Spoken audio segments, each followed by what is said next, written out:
جب تیری قبر میں تیرا سگا باپ، سگا بھائی، تیرا دوست، تیرا بیٹا سب کہیں گے وَمِنْهَا نُخْرِجُكُمْ تَارَةً أُخْرَىٰ، اور ایک مٹھی مٹی ڈال کے تیری قبر پہ سب کہیں گے الوداع۔ مجھے بتاؤ کنرکی کے جلسے میں آنے والوں، کوئی ایک تو ہوتا ہے میرا عزیز ہے، اسے تنہا قبر میں نہیں رہنے دوں گا، ایک رات تو اس کی قبر میں مجھے گزار لو۔ میری محبت میں یہ آہ بھرتا تھا، لیکن ہم نے سب کو دیکھا کہ سب نے تجھے تنہا چھوڑ دیا، تو کن کی محبتوں پہ تو تکیہ لگائے بیٹھا ہے۔ مگر جلسے میں آنے والے، بخاری کی حدیث چیخ چیخ کے کہہ رہی ہے کہ تیری قبر میں مرنے کے بعد کوئی نہیں آئے گا مگر آمنہ کا لال محمد رسول اللہ کے، یہ ضرور آئیں گے۔ اس سے بڑھ کر میں کچھ اور بات نہیں کہہ سکتا یار، اس سے بڑھ کر میں کوئی اور بات نہیں کہہ سکتا۔ ایک عاشق تو کہتا وہ جو آئیں میری قبر پر، میں اٹھوں کفن کو یوں چیڑ کر، یہ کہوں حضور کو دیکھ کر میری اس ادا کا سلام لو۔ اور اعلیٰ حضرت کہتے ہیں آنکھ عطا کیجئے اس میں ضیاء دیجئے، جلوہ قریب آ گیا تم پہ کرو درود۔ تیری قبر میں آئیں گے یار، اس سے بڑی اور کیا تو محبت کا ثبوت لے گا؟ نبی نے فرمایا کہاں وہ یہودی کا بیٹا، اس کی آقا بیمار ہے، نبی نے فرمایا بیمار ہے تو چلو آج اس کی خیریت لے کے آئیں گے، چلو عیادت کے لیے۔ عیادت کرنا نبی کی سنت ہے، بیماروں کی خیریت لیا کرو، مگر بیماروں کی خیریت ہی لیا کرو، ان کے گھر پہ جا کے ناشتے اور کھانے نہ کھایا کرو۔ میرے عزیزو، میں یہ پیغام آپ کو دینا چاہتا ہوں، ایک تو مریض بیچارہ دوا میں دب گیا، اس کے کاروبار کو تالا لگ گیا، اور پھر جو مہمانوں کی آمد و رفت ہوتی ہے تو جتنا خرچہ بیماری میں نہیں ہوا اتنا خرچہ ان کی آمد و رفت میں ہو گیا۔ حقیقت بات ہے یہ۔ اور مرنے کے بعد جو پھر چلتا ہے، ہمارے ہاں تیجے میں 10 بھگونے، اور مرنے کے بعد جو اسی دن کیا ہوتا وہ کھانا، بتی میں 8 بھگونے، اور 20 میں 2-4 بھگونے، اور 40 میں بھی 5-6-7 بھگونے، ٹوٹل ملا کے مرنے سے لے کر 40 میں تک کم سے کم 30-35 بھگونے۔ 1 لاکھ میں بیٹھا غریب کا بھی 40 میں تک، 40واں کرو، 20واں کرو، 10واں کرو، تیجا کرو، خوب کرو، خالی بریانی کھا لینے کا نام نہیں ہے، اس کے لیے جتنا ہو سکے ایصال ثواب کرو۔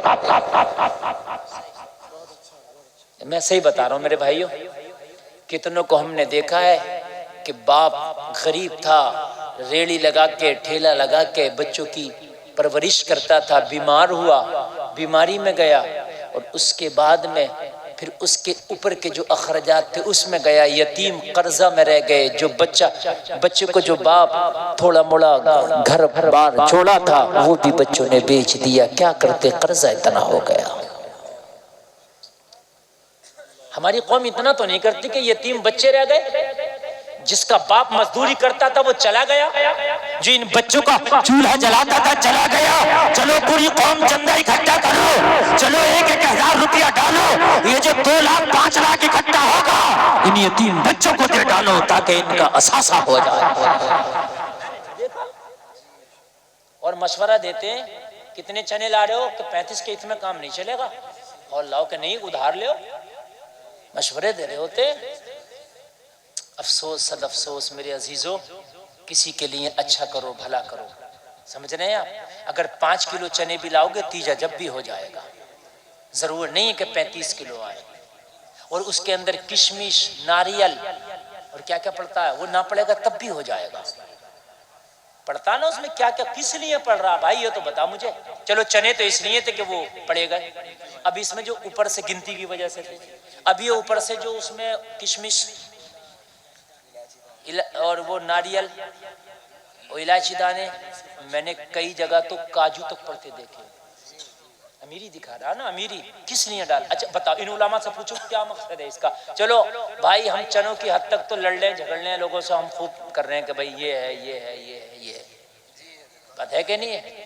لیکن یہ بتائیے کشمش جو پڑ رہی ہے اس کا کیا مقصد ہے؟ ہاں صحیح بات ہے، کیسے لڑ رہے ہیں؟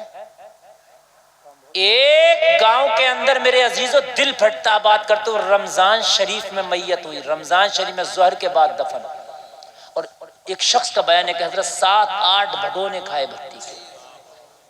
غور کریں یار، یہ میری قوم کے حال ہیں۔ حد یہ ہوتی ہے کہ قبر سے جنازے کی چارپائی ابھی واپس نہیں آ سکی، ادھر بریانی ہے چل رہی ہے، یہ ہے یہ جس کے لیے تم مر رہا تھا کہ میں نے دل دے دیا، اس کو دل لے لیا، یہ ہے اس دل لینے والوں کا، لینے والوں کا۔ دیکھ تیری قبر پہ ابھی جو پانی ڈالا وہ خشک نہ ہوا، تیری قبر پہ پہنچانے والی تیری چارپائی ابھی مسجد یا مدرسے تک واپس نہیں آئی۔ دیکھ تیرے گھر میں بریانیوں کے کیسی پلیٹیں اور کیسے بھگونے اڑائے جا رہے، دیکھ یہ ہے تیرے دل لینے والے، تیرے دل دینے والے۔ ہائے کس دنیا کے چکر میں پڑ گیا، اعلیٰ حضرت نے کہا یہ دنیا شہد دکھائے، زہر پلائے، قاتل ڈائر، شوہر کش، ایک کس مردار پہ لل جایا، یہ دنیا دیکھی بھالی ہے۔ واہ واہ واہ، نعرے تکبیر، نعرے رسالت، مسلک اعلیٰ حضرت علماء اہل سنت، خواجہ کا ہندوستان، کنرگی کا سنی مسلمان، نعرے تکبیر۔ کہ رحم نام کی چیز نہیں تمہارے دلوں میں، تم کہتے ہو حضرت کیا کریں، نہیں پکائیں گے، لوگ مانگتے نہیں پکاتے، میں نے کہا ایک دن کھاؤ مت، جب یہ رکھے رہ جائیں گے تو میں دیکھوں اگلی میت میں کون پکائے گا۔ جب تم کھانا نہیں چھوڑو گے تو وہ پکائے گا مجبوری میں۔ اچھا ایک بات اور بتاؤ یار، پہلے کے لوگ میتوں میں جاتے تھے، کوئی اونٹ سے، کوئی بیل گاڑی سے، کوئی پیدل، اب تو کار سے اور بائک سے جا رہا ہے، اور ایسا تو ہے نہیں کہ 200-300 کلومیٹر کی میت میں تم جا رہے ہو، حد سے 20-30 50 40 100 کلومیٹر ہے، 100 کلومیٹر کی میت میں جا رہا ہو تو تو کار سے 1 گھنٹے 2 گھنٹے میں اپنے گھر پہنچ جائے گا، تو گھر نہیں کھا سکتا؟ تو ایک بات بتاؤ، گھر نہیں کھا سکتا؟ ٹھیک ہے اخلاقی طور پہ مہمانوں کو کھلا دیا جائے، علماء کہتے ہیں بھئی ٹھیک ہے یہ اتنی اجازت ہے، لیکن یار یہ کون سی اجازت ہے کہ پورا گاؤں کھا رہا ہے، لمبردار بھی کھا رہا ہے، پردھان بھی کھا رہا ہے، مکھیا بھی کھا رہا ہے۔ میری بات غلط نہیں ہے؟ اور ہونا تو یہ چاہیے تھا مولانا صاحب کہ بچے رات بھر روئے ہیں، باپ کا جنازہ اٹھائے، ان کی آنکھیں سرخ ہو گئیں، پوری رات روئے ہیں، انہوں نے پانی کا گھونٹ تک نہیں پیا۔ یار جس کے باپ کا جنازہ پڑا بتاؤ وہ کھانے کھاتا ہوگا؟ نہیں کھایا ہوگا نا، اتنا تو مجھے یقین ہے نہیں کھایا ہوگا نا۔ بچیاں روتے روتے ان کے حلق خشک ہو گئے اور تم ان کے گھر آ کے کھانے کھا رہے ہو۔ ہونا تو یہ چاہیے تھا قوم آتی، رشتہ دار آتے، ان بچوں کو منا کے کھانا کھلاتے، ان بچوں کو مناتے، انہیں کھانا کھلاتے۔ تم نے نہیں کھایا ہوگا، 2 لقمے تم کھا لو بیٹا، یہ اللہ کی مرضی تھی، تیرا باپ چلا گیا، ان کی زندگی اتنی تھی، لیکن بیٹے کھانا کھا لے۔ لیکن الٹا میں نے دیکھا ہے کہ مہمانوں کو یہ کھلا رہے ہوتے ہیں۔ ہائے ہائے، نظام میکدہ کچھ اس طرح بگڑا ہے ساقی، انہی کو جام ملتا ہے جنہیں پینا نہیں آتا۔ کہتے ہیں رواج، کہتے ہیں رواج، نظام میکدہ کچھ اس طرح بگڑا ہے ساقی، انہی کو جام ملتا ہے جنہیں پینا نہیں آتا۔ کہتے ہیں حضرت رواج ہے، رواج ہے۔ یار تو مکہ کے لوگ بھی تو یہی کہتے تھے میرے نبی سے، بتوں کو پوجنے کا رواج ہے۔ وہ کہتے تھے کیوں پوچھتے ہو؟ کہا آبا و اجداد کو دیکھا ہم نے، رواج ہے۔ تو یہ کوئی بات ہوگی رواج ہے؟ پرمپرا ہے، کیا پرمپرا ہے؟ صنم خانوں کو جب توڑ ڈالا تو پھر یہ تمہارے بنی ہوئی رسمیں کیوں باقی ہیں؟ اور اعلان ہو رہا ہوتا ہے ادھر قبر کی مٹی برابر صحیح سے نہ ہو، یہ ایک آدمی بآواز بلند کہتا ہے جتنے لوگ ہیں سب کھانا کھا کے جائیں گے۔ اچھا بتاؤ قبر پہ تو یار کم سے کم قبرستان تو نہیں تھا، کھانے کی جگہ اعلان کرنے کی جگہ تو نہیں تھی یار، یہ کم سے کم اتنا تو یار یہ ایک عام آدمی کا بھیجا بھی کہتا ہے یہ قبرستان اور یہ قبر کی مٹی ابھی صحیح سے نہیں برابر ہوئی ہے، اور ابھی تو نہیں تھا یار یہ کھڑے ہو کے اعلان کرنے کا۔ کس بات کا کھانا کھانا جائیں، کھانا کھا کے جائیں، بتائیں آپ مجھے؟ جبکہ 2 دن تک کے لیے حکم ہے کہ غم میں ہے، اور 3 تک کا غم منانے کی اجازت جس کے گھر والوں کو بھی دی گئی ہے۔ عورت کے لیے، بیوی کے لیے 4 مہینہ 10 دن تک کی اجازت ہے، وہ جب تک عدت میں رہے گی وہ غم منائے گی شوہر کا۔ لیکن 3 دن تک کی اجازت دی گئی ہے تو 3 دن تک کے لیے حکم ہے کہ پڑوسیوں کو چاہیے کہ وہ کھانا بھیجا دیں ہم میں. لیکن یار تم پہلے ہی دن کہاں کا رواج ہے؟ جب ہم چھوڑیں گے تب نہ چھوٹے گا. اگر واقعی اللہ نے تجھے نوازا ہے تو جو 8-10 بھگونا اس کی میت پہ پکایا ماں پکا کسی مدرسے میں جا کے دے دے، کہہ دے حضرت میرے مرنے والے کی طرف سے بچوں کو کھلا دینا، یا مدرسے میں لگا دینا. بے شک بے شک. ایک کمرہ بنا دو اور ایک بچے کو گود لے لینا کہ حضرات 10 سال تک اس مدرسے کے ایک بچے کا ٹوٹل خرچہ اپنے ابا کے نام پہ میں نے لیا. 10 سال تک کھلا تو نبی کے مہمان کو. حضرات اس بچے کی کتابوں کا انتظام بھی میں ہی کروں گا، کھانے کا انتظام بھی میں ہی کروں گا، بیمار ہو جائے تو دوائی کا انتظام بھی میں ہی کروں گا. حضرات کپڑے کی ضرورت تم نہیں ہے مجھے بتانا. ایک بچے کو میں نے گود لے لیا اپنے باپ کے نام سے 10 سال تک، خدا کی قسم ہاں یہ بریانی کھلا کے تو شاید تیرا باپ نہ بخشا جائے، لیکن 10 سال تک اگر ایک عالم دین تیرے خرچے میں بن گیا تو اللہ عالم دین کی برکت سے تیرے باپ کے گناہوں کو ضرور معاف کر دے گا. واہ واہ واہ. نعرے تکبیر، نعرے رسالت، مسلک اعلی حضرت، عظمت اسلام، عظمت اسلام، خواجہ کا ہندوستان، علماء اہل سنت. اللہ ضرور کر دے گا. کرو نا ایسا، پورا ایک عالم بناؤ، ایک عالم اپنے خرچے پر بناؤں گا، ایک حافظ اپنے خرچے پر. اور ایک بات بتاؤں میں، ان مولویوں سے پوچھو جو بچے عالمیت کا کورس کرتے ہیں نا، بڑی مہنگی مہنگی کتاب ہوتی ہیں، بیچارے خرید ہی نہیں پاتے. اور ان میں کا کوئی مولوی نہیں ہوگا جو یہ کہہ دے حضرت میں نے اپنے من کی سب کتابیں خرید لی، مجھ سمیت. دل چاہتا ہے یہ بھی خرید لیں یہ بھی خرید لیں، مگر بعض کتاب 10,000 کی ہے نہیں خرید پاتے. کسی مولانا سے کہو میرا باپ انتقال کر گیا حضرت کون سی کتاب چاہیے، اپنے ابا کے نام سے لے کے دے رہا ہوں.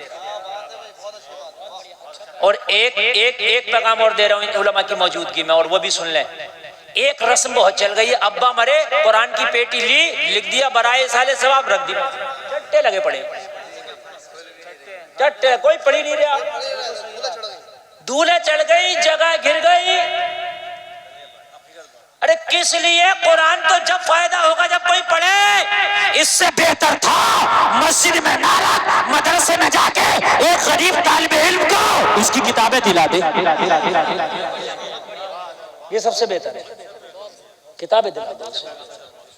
اور مدرسے میں 90% بچے ایسے ہوتے ہیں جو کتابیں خریدنے کی استطاعت نہیں رکھتے، 90% حقیقت بات. مگر مسجد میں اتنی پیٹیاں رکھی ہوئی ہیں، بعد مسجد میں 25 اور 30 35 تک پیٹیاں ہیں. اب مجھے بتاؤ وہ پڑھی بھی نہیں جا رہی ہے، ان کی حفاظت بھی صحیح سے نہیں ہو پاتی، مسجد کی جگہ گرے ہوئے. ارے بھائی تم کو ثواب ہی تو ہے تو تم کسی مدرسے میں جا کے ایک بچے کو دو نا. اچھا کچھ لوگوں کا ذہن یہ ہے کہ مسجد میں ہی دینے سے ثواب ہے. مولوی کہتے مر گیا مدرسے کو دے دے، مدرسے کو نہیں دے رہا، مسجد میں اعلان کر رہا کر لو. ٹائلز، پتھر، گرم پانی کا ٹھنڈا سب کچھ ہے، پھر بھی مسجد میں.